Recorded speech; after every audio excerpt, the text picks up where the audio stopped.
Hello, ladies and gentlemen, and welcome back to another edition of On the Mic with Mike. I'm your host, Mike Larkin, and joining me today is Mr. Midnight Productions himself, Mr. Thank You Moses. How are you, sir? I'm doing well, my friend. I'm happy to be here. The feeling is mutual. I will say that you have done a lot of great work in the adult entertainment industry and the content creation side of things. Let's start at when you think of adult content and content creation, much like anything in life and all facets of it, it's an art form. What kind of gravitated you towards it? I was coming from like doing content creation already.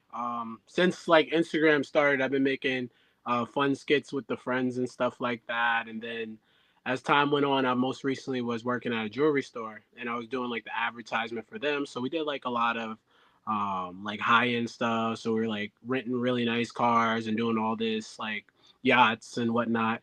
But the return on investment wasn't really there. It wasn't really my business. It was just me getting a rich person filthy rich. So it came to a point where I was just like, I kind of want my own venture, and then like, you could stream on YouTube, and like you could be going for a very long time, but you sell like two OnlyFans videos, and you already doing a net profit. Right. And I mean, that's what you just said. What I love about it too is you're betting on yourself, and it's that DIY mentality of do it yourself. Yes, I can have this great job and I can do this. I can have some entertainment value with the comedy skits, but you understand the transition of the business mindset, but also at the same time too, it's the process. And I think we always talk about trust the process, but the process of you getting into and transitioning and finding yourself, that's very keen in any part of life and really gets the creative juices flowing. Yeah, absolutely. Yeah, I've been enjoying it so far. Like I really what kind of started the fire for me just going to Exotica, my first year in Jersey. I went as a fan. I was too ambitious and I bought a 3 day pass. And like for a fan, and not to mention on top of that, I had to commute back and forth because like I live in New York. I live about an hour from the convention center. So the first day, no big deal. The second day, I'm like, yo, what the hell? The third day, I'm like, yo, I don't even want to do this no more. I don't think I've ever made it to a Sunday of Exotica.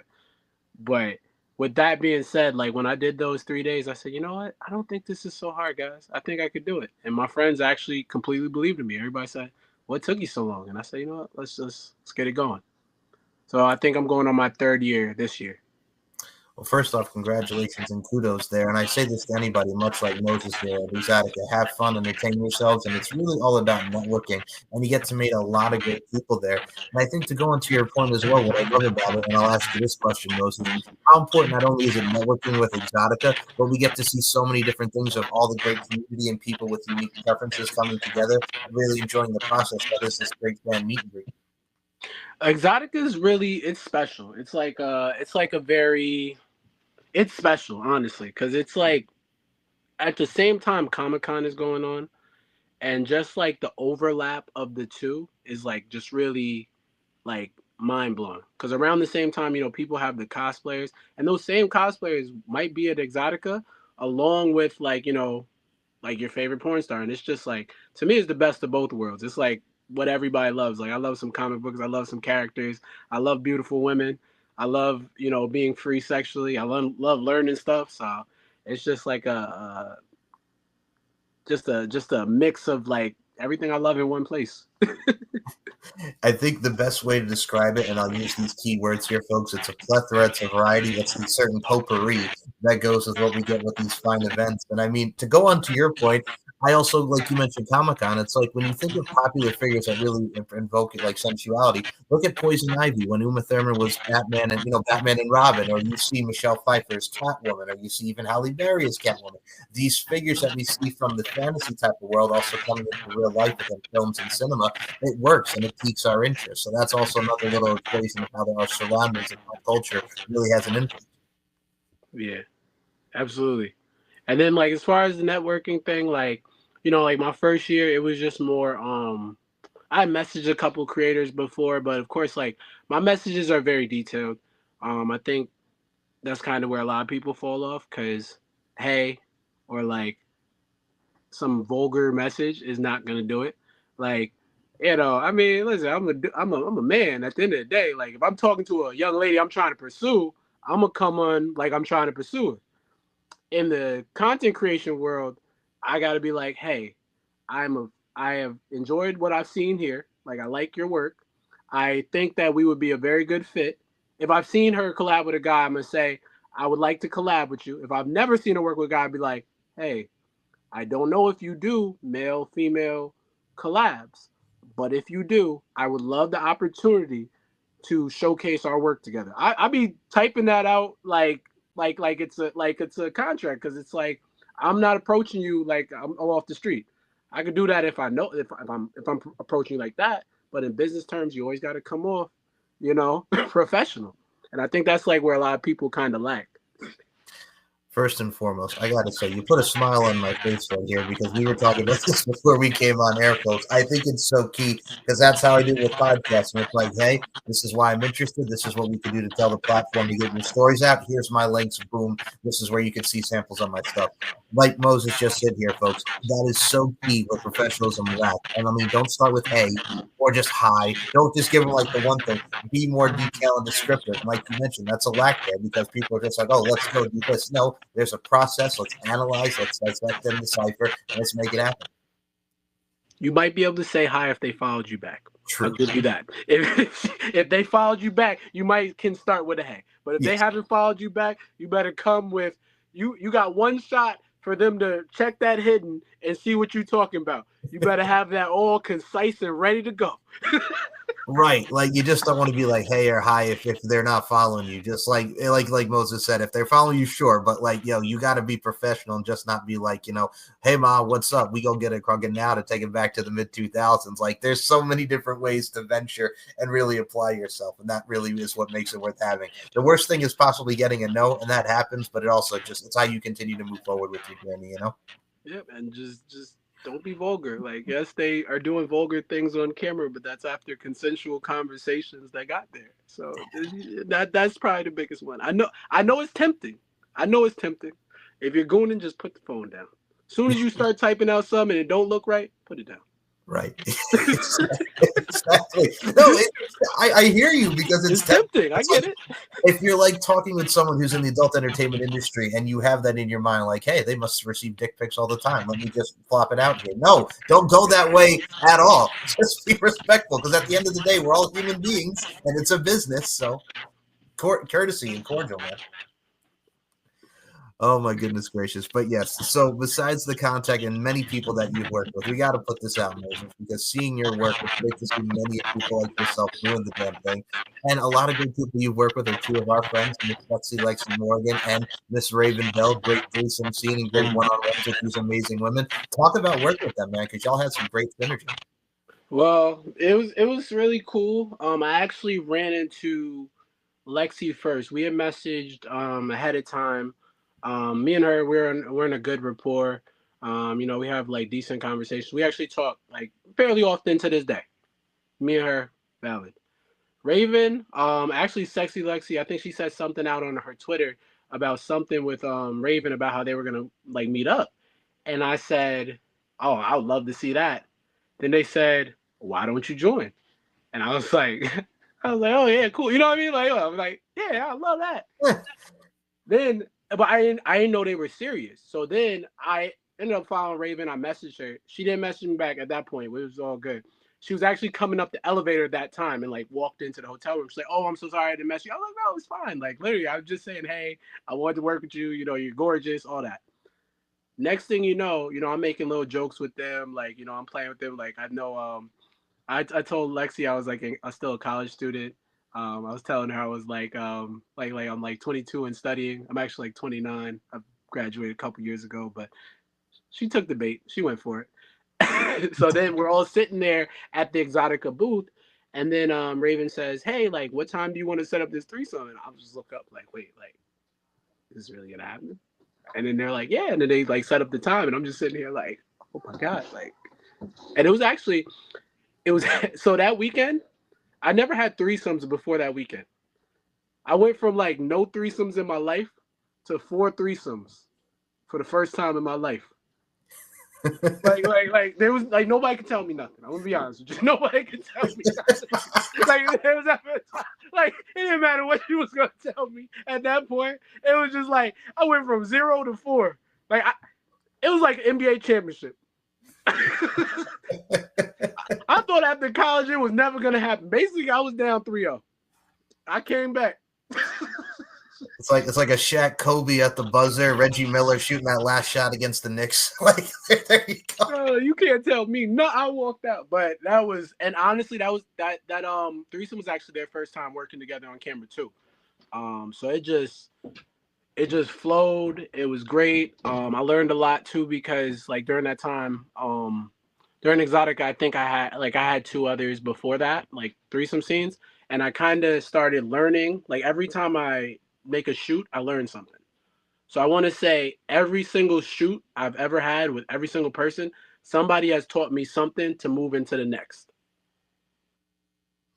Beautifully and eloquently said. And I mean, that's the great thing about the adult entertainment industry is you never stop learning. You're always adapting and growing. And much like Moses here, folks, he's had four threesomes, and then you couldn't tell him nothing. Like I mentioned, the man was doing the hat trick, the quadruple. This was like NBA Ballers Phenom when you're constantly just hitting the slam dunk and you're dunking the pumpkin. That's a quote a video game that was from a classic video game. But I look at it like this, man. You're constantly on the grind. You're constantly learning and adapting. And it's like I saw one of your films with Echo Bell. Shout out to Echo Bell. Like the muscle goddess that is Echo Bell, the muscles, everything from the internal and external beauty. That was got to be great as well because that's a great popular thing in the overall categories of muscle worship. Like that's a great even thing to really explore into because it's always like something learning. Us men been out here, and we've been the dominant players as it all is. But guys, it's 2025. The old tropes are dead. I'm one who likes to be dominant, but I understand sometimes you have to submit. So, when it comes to submitting, it happens, you know what I mean? Like, you don't always have to be the star player, the role model, all that stuff. And anyway, like, when it comes down to it, we fall down. We just have to, find who works best for us, and whatever that relationship type looks like. You just fall into your role, Everybody's a role player. Meeting her was amazing, too, because what I learned was, so in my whole life, I'm 29. I'm from the digital generation. Crazy enough, I've been with plenty of women in my life. Never approached a woman in person in my life. Just I know it's crazy, but I've never like walked up to a woman on the street, nothing like that. I just felt crazy. I've never done that. So it's like started with a DM, and now we here. I was walking around during the meet and greet, and then I felt somebody looking at me. I see her looking at me. She's smiling. I walk past once, walk past twice, walk past the third time. Then I was like, you know what? I'm gonna shoot my shot. And this was Echo Bell. First, I walked up to her. I said, "You was pretty as fuck." Like, I was like, I think you looking at me. She's like, oh hey handsome. We started talking. Da da da. She was completely booked out. There was no chance me and her was shooting that time. So we shook hands, like all that stuff. We exchanged information. She said, I'm coming back to New York in January. I'd love to work with you. I got her Twitter and I left. So I started leaving. Her DM was locked. I followed her and there was no way to message her. I went back inside. I said, yo, look, you got to follow me back or something because, like, if you serious, I need, like, I was like, I didn't get this far. I was like, I know it's awkward, but like, you got to follow me back or something. She followed me back. And then when she came to New York, the rest was history. They don't. All right. You know what I love about that too is it's like, you know what? I got to DM you. You got to follow me back. I mean, I understand your concept because when you're following somebody they don't follow you, that shit's on lock. And it's like if you want to hook up and make something like this, you got to follow me back so we can message and interact and have that conversation. And so, for some reason, her DMs were locked. Like if it wasn't locked, I could have messaged her, hey, I'm the guy from the thing. But I was like, I can't even do that. I'm just lost in the sauce right now. I was like, I gotta go back. I was like, hold on one second, y'all. I gotta ran through the convention hall. Hey, I know we was just talking. You gonna have to take out your phone, follow me back. I need to talk to you. No, but again, that is the great way to have it. I mean, and you look at a beautiful woman like Echo Bell. She's got the muscle, she's got the strength, she's got the smile. That is a work of art right there. And I got to tell you something, and as you are as well, and talking to you and getting really to know you, Moses, like you and I both find women the work of arts that they are. We love ourselves to women. It doesn't matter the size, the stature, what have you. The one thing I've always hated, because we mentioned the muscle worship and how she really takes care of herself from the discipline side of things. The one thing I've always heard as a man, I think you could concur, when women look at someone like an Echo Bell with the muscular side of things and the bodybuilding and the sessions wrestling and all that, Y'all, I'm going to tell you straight up and down like 6 o'clock. I hate the term mannish because it's like there's nothing mannish about it. That's a woman who takes care of herself. She's fine in tune, and it's discipline. Ain't nothing mannish about that. That's still a beautiful woman, and she can still kick some ass at the same time, man. It's funny enough, like your laugh, the sweetest, lightest voices I've had have been from the three quote unquote muscle mommies I've worked with. And Right. two of them said, I hate that term. It's just what sells. That's true. It is. It's so funny to me. Like you mentioned, like it's the category, but at the same time too, they're just women. They're beautiful women, like each and every human being on God's screen earth. So I feel you, but yeah, that's the stuff that sells. And I mean, I look at it from a stance like this. You as well, man, have gotten to work with. We mentioned Echo, we mentioned Sexy Lexi, we mentioned Raven Bell, but another one that I have to put out into the forefront here. You had Sexy Sammy doing the damn thing, and Sexy Sammy, much like the apparent name, beautiful woman. She's another one that has that stature. Talk about working with Sammy, man, because my goodness. Yeah. Every story, like I'm like knocking. So that one was amazing. So honestly, I'm not gonna get too much into everything that happened. I'm not gonna name everybody. Sure. During Exotica, just so you know, my first two shoots, yeah, I got stage fright. Dick didn't work. I was down. I had like my first, like I had 3 shoots and my first 2, dick couldn't work. I was too nervous. And it happened, man. And I sat there and I was like, yo, like, I don't know. Maybe this porn shit ain't for me. I should go home, sneak out, cancel my shoots. I'm only 29. I don't know what to do. I got a pep talk from somebody. And I said, you know what? I came too far. So in the end, I ended up with 14 shoots at Exotica. I came back from behind. The reason I shot with Sammy, I work with this wonderful young lady. Oh no. Don't. Sin City Hot Wife. Sorry, I didn't want to blank on her name. Sin City Hot Wife. She was referred to me by somebody else. We ended up working. We did a great scene. As soon as I left her, she was actually sharing the booth with Sammy and told her, like, you know, like I did some good work. By the time I got to the Exotica conference, Sammy had messaged me and I was walking through and I said, this is you? She's like, that is me. I'm like, you want to work tomorrow? She's like, yeah. And then the rest was history. Like, it was a surprise pop shoot. We did it first thing in the morning right before she flew back to Cali. And like literally, I was their last shoot before her and her partner, her husband packed up and left. And we just banged it out. It was a great scene. They're great freaking people. And it just perfect. I look at it like this. Another one that really stands out to me is Omaya BBW. You guys have not checked out Omaya. My goodness gracious. Like everyone that you work with, and we'll get to her. But I got to say, man, what I love about your work, and much like everyone is, when you're on the camera and you're behind the camera, you love what you're doing. You're excited. There's raw, there's passion, and there's sensuality that goes into it. And that's what makes for great content and great films. So I got to give you kudos and much respect, man, because it really does translate very well on camera. Omaya, I got very lucky with that one. I know it came to a point where, me and her were trying to work, just never in the same state at the same time. Funny enough, I actually frequent her state, close enough to her town. I go there on business a couple times. We were trying to work something out, so for her testing to align with my testing, all that. And then somehow it just worked out when I was going to that state.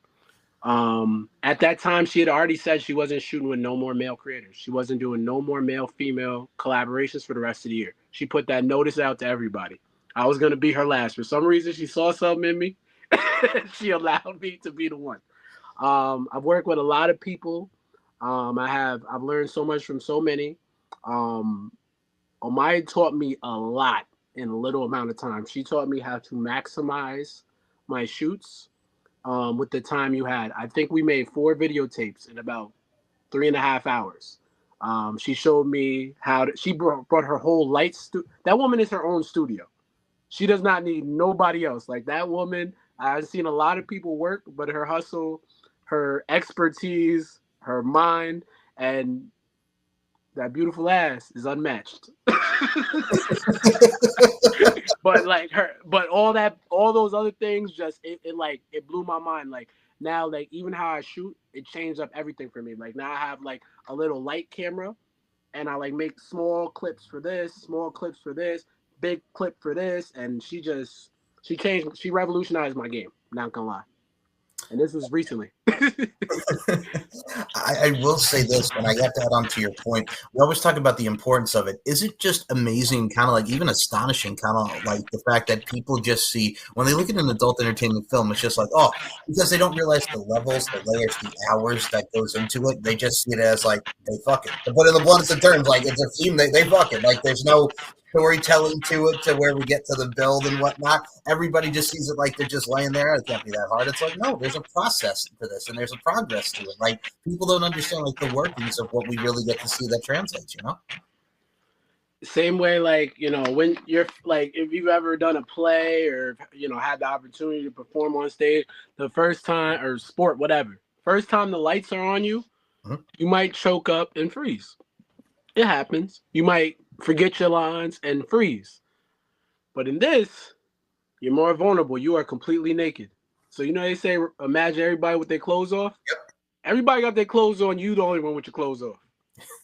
It is the most freeing, but at the same time, nervous thing that you have to get through your mind before you can get to anything else. If you can overcome this, you can make it happen.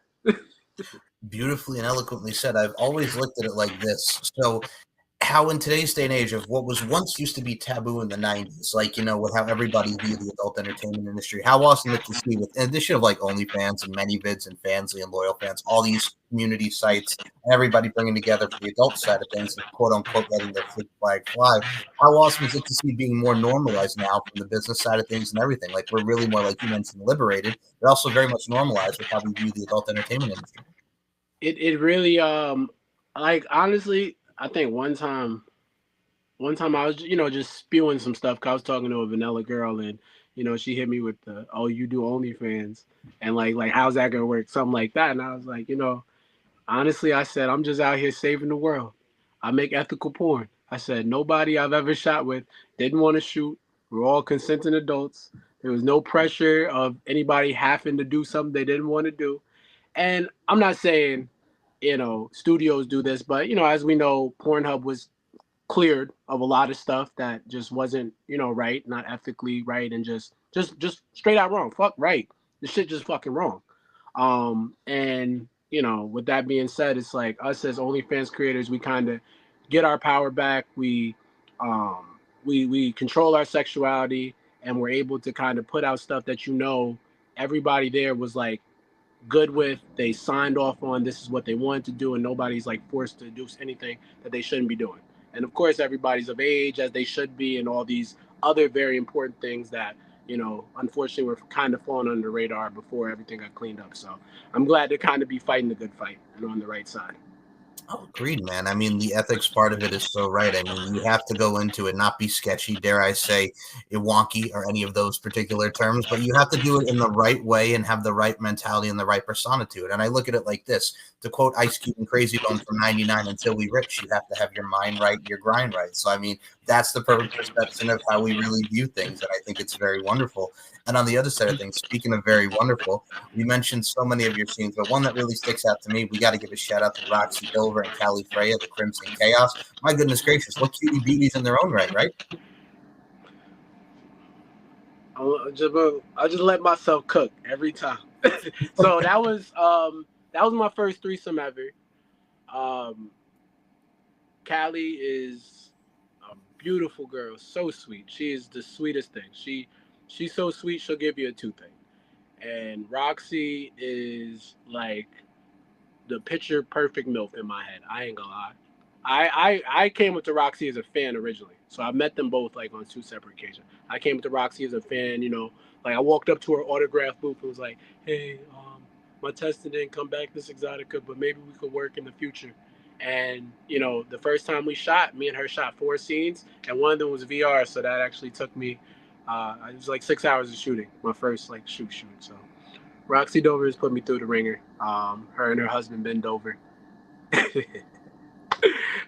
Great freaking people. Callie, she reached out to me on Twitter. I was trying to finalize our schedule, and I said like, "Oh, I'm not sure," and then she thought like I was saying I didn't want to work, and I was like, "Whoa, how'd you get that?" So then, you know, I made sure I worked with her. I actually ended up saying, "Hey, you know, like Roxy and you kind of like look alike, maybe you guys should message and maybe you guys should do some work together. So they ended up messaging each other, and then Callie said, "Hey, like, are you want to have a threesome with me and Roxy?" I was like, "Okay." And I was already gonna work with Roxy. I always do. Like I've been up to almost where they live a couple times and shot with them. I shot with them 3 weeks ago, and the first time Roxy and Callie met was actually because me and Callie were hanging out. And we went through and did the threesome, and now like the rest is history. The Crimson Chaos was born. So every time they do it, I just walk in like, I did that.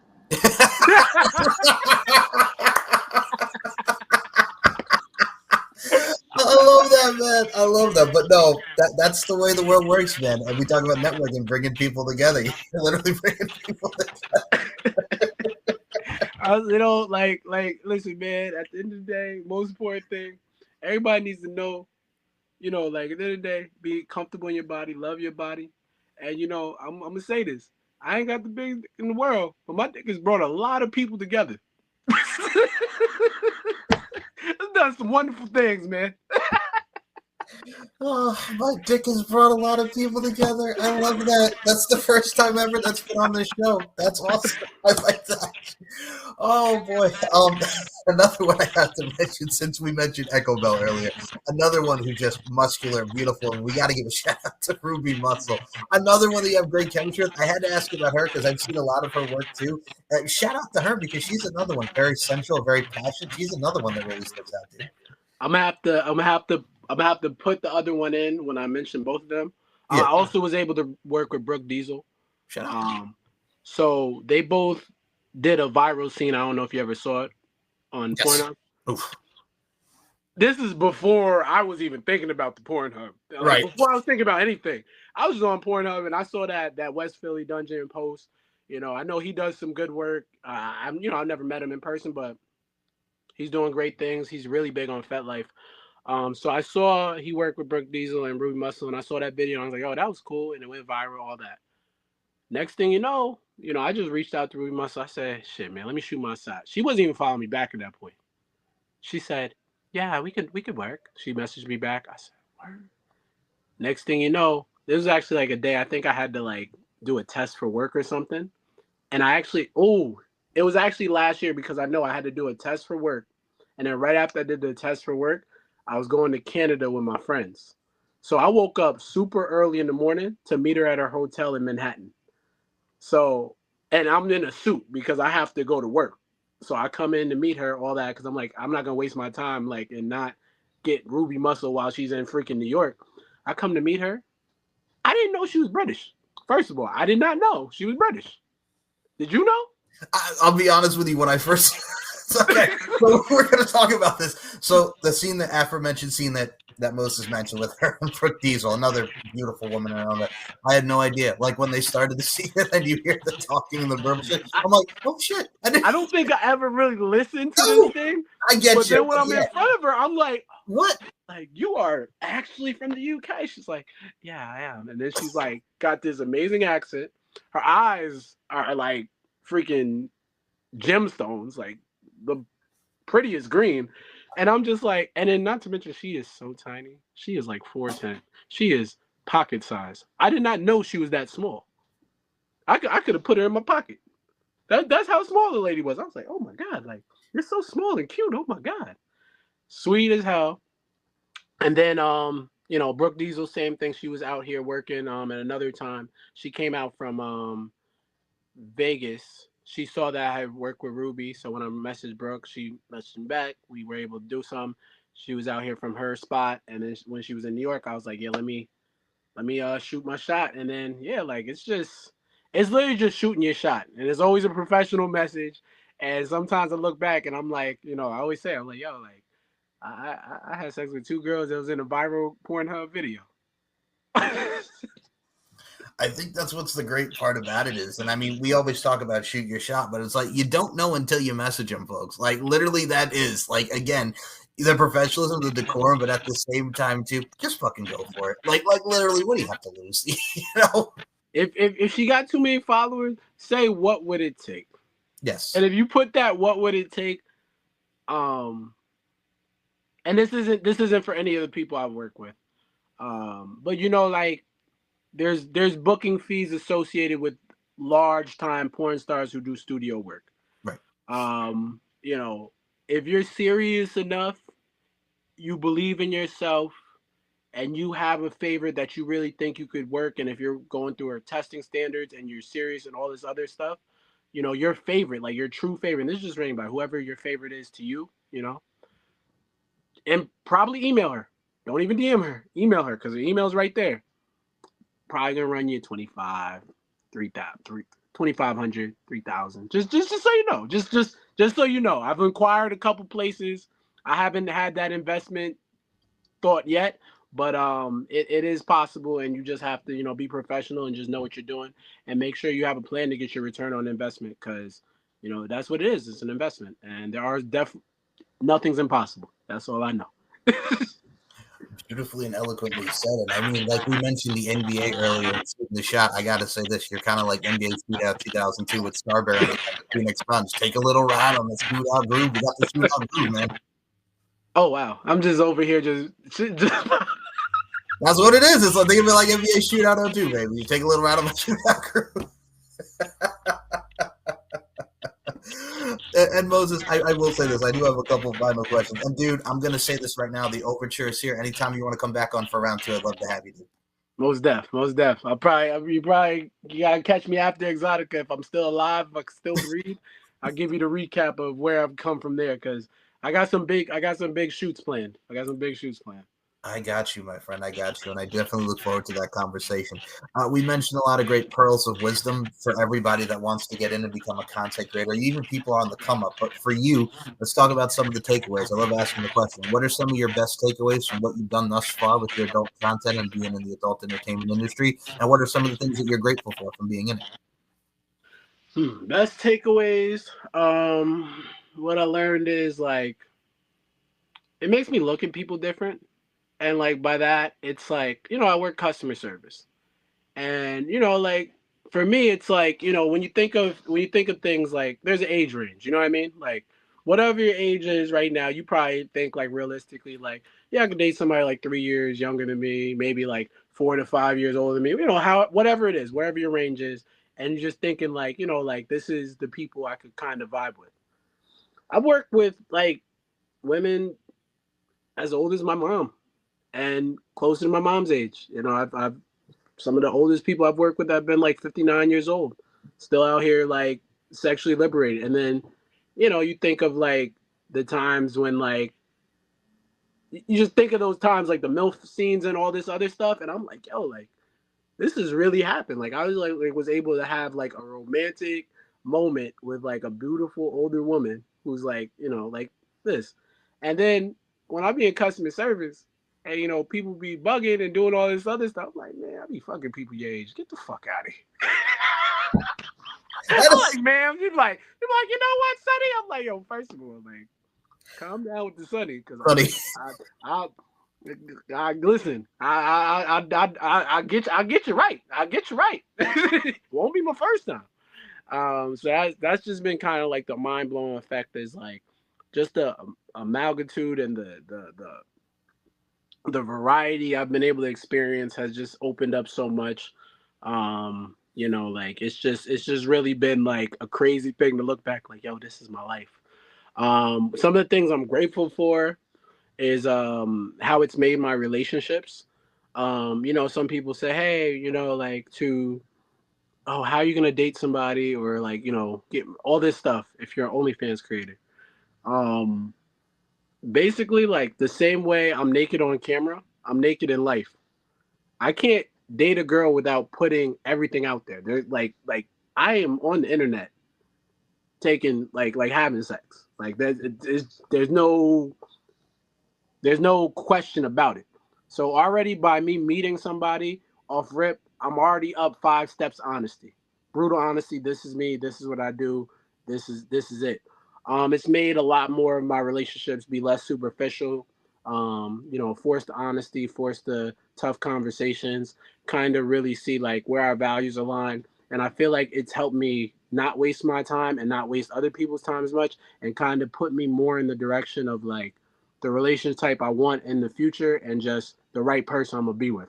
Because now it's like if you can't handle like what has happened here, it's like we're probably not going to work, and that's okay because like I'm enjoying my life, and you're enjoying your life, so I don't want to cause you stress by making you or not, not making you, but you be with me and you don't really want to be here, and at the same time, I'm not gonna dim my light because you want me to change. So it's been a real eye opening experience. It's been really cool, just kind of being able to have these newfound relationships like in my personal life because of all I have on display. It's building a foundation, it's building a family, and it's building a trust, and you really can't go any better way than that. And I got to say, it does really help not only for the spicy side of things, but it does show a great little relationship and friendship building. So it's a process and it's progress, and it's definitely something not to love. And people get to be liberated, like you mentioned, and people get to view such great content and meet such great people, much like yourself, Moses. So with that being said, my dear friend, where can we follow you on all the forms of social media? You're out here doing your thing. Promote. Go right ahead, sir. Twitter at Moses Thank You One. I try to keep everything simple. Moses Thank You One. Anything else? Thank you Moses. OnlyFans. Thank you Moses. ManyVids. Thank you Moses. Instagram. Thank you Moses. FetLife. Thank you Mo. But it's nice and simple. Nice and simple. Well, I mean, it is a great tag. I mean, thank you, Moses. Thank you for your work. There's a lot of meaning to it. I can see that. Well, thank you, Moses. It's honestly something that's translated because I used to post memes and people would be having a hard day and then they would laugh at my memes and be like, man, thank you, Moses. Now it's the tagline at the end of my porn. Like as soon as they're like, thank you, Moses. And you know what? I'm cool with that. I like it just the fact that you're making people laugh and entertaining. Then it just goes to, yeah, this is what happens after I have sex. That's how it is. Boom. I like your style. I like your style. So the links for Thank You Moses here will be in the description below this show, folks. If you want to subscribe to the YouTube, please do. I urge it. Like, comment, subscribe. Mike Larkin 92 for all your Stephen Mike Network shows and all your On the Mike with Mike series. Moses, do you have any final words to the fans and your supporters, and especially with Exotica coming up? Any final words to the peeps? Make sure y'all all out here getting tested. We all need to protect each other. It's like all I got. We all have to work together and just make sure you know your status. That's my only advice. First of all, beautifully said, and I'm actually going to add on to that. I think it's the two S's, Moses. Safe and spectacular. Apply your craft in safe fashion, do it in spectacular fashion. Boom. I like your style. Very, very true. And folks, as I always said on each and every one of these shows, life is an art form. We are all applying our crafts. Continue to apply your craft in amazing fashion. And Moses, my dear friend, thank you so much for a fun conversation and a fun time. I look forward to having you back on it for a round two. And this concludes another edition of On the Mic with Mike. Thank you so much for your time. Yes, sir.